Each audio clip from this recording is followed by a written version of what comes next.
Hello YouTube, I'm going to be doing a review today for the, first thing on this account. So, what do I have? Well, first I have the GoFlex Home. This is an interesting little NAS box, I have to admit. Very interesting. So, sorry about the poor video quality, I'm using iSight. And on my iMac it's not exactly 100%, but I am noticing there is a lot of comfort. Anyway, this is the unit itself. Quite small, inconspicuous. It can actually sit in your desk and people would think it's an external hard drive, but it only connects up through Ethernet. For some people that might be a problem. I found at the shop that I purchased this from, it was. Now, interesting thing about the unit is that you can detach it very quickly. Here's a 3TB hard drive. Very nice.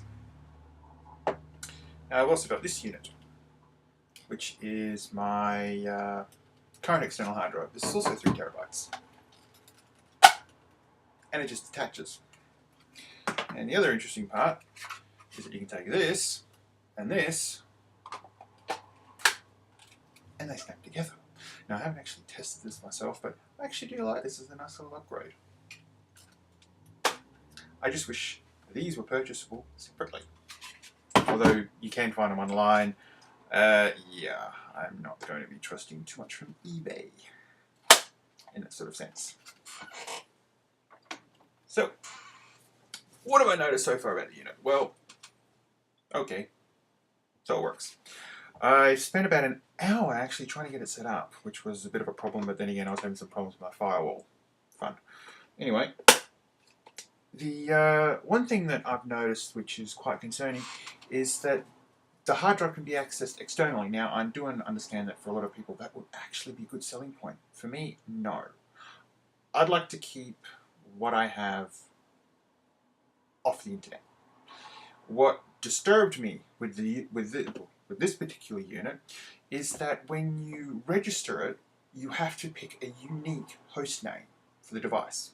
So you can't pick something that someone else has used. So for instance, I wanted to call this a storage box. Registration was halted. I couldn't go any further because of that, which really did upset me. Now, I didn't install the software. I have not used any of the software on this. Unfortunately, that caused a problem. Well, no, it didn't actually cause a problem at all. Sorry. I really should think about these first. Anyway, you have to be online in order to get this working.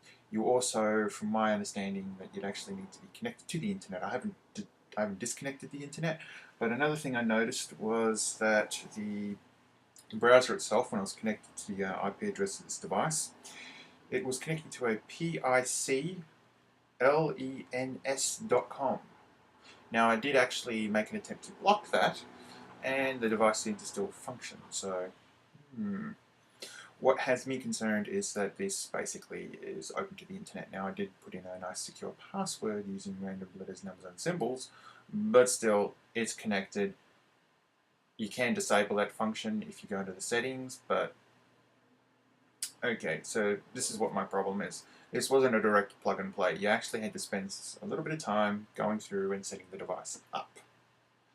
By my account, when you buy something like this, you should simply be able to plug it in, have the network address up, completely remove every single share that the device already has enabled, which you can't do, which is another thing that unfortunately is upsetting me, is that there are a bunch of predetermined shares which cannot be removed. I don't want Seagate's idea of what I need. I want to make my decisions. So if you are going to actually be buying a device like this, and you're wanting your own, personal setup, whether this is for, say, like a small, medium business that, wants decent sort of level of security, this, no.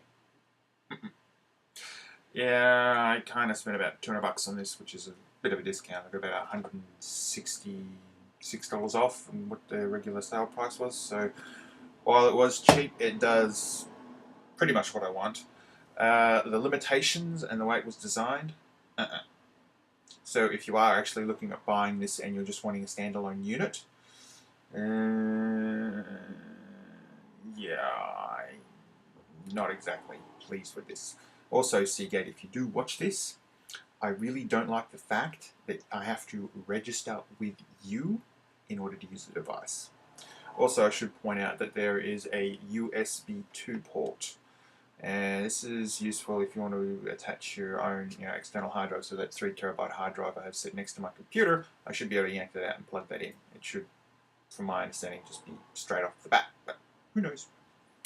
Anyway, that's my thoughts. Not very pleased. I'm not going to bother getting my money back because I really need something like this set up in case my hard drive decides to crash again. Anyway,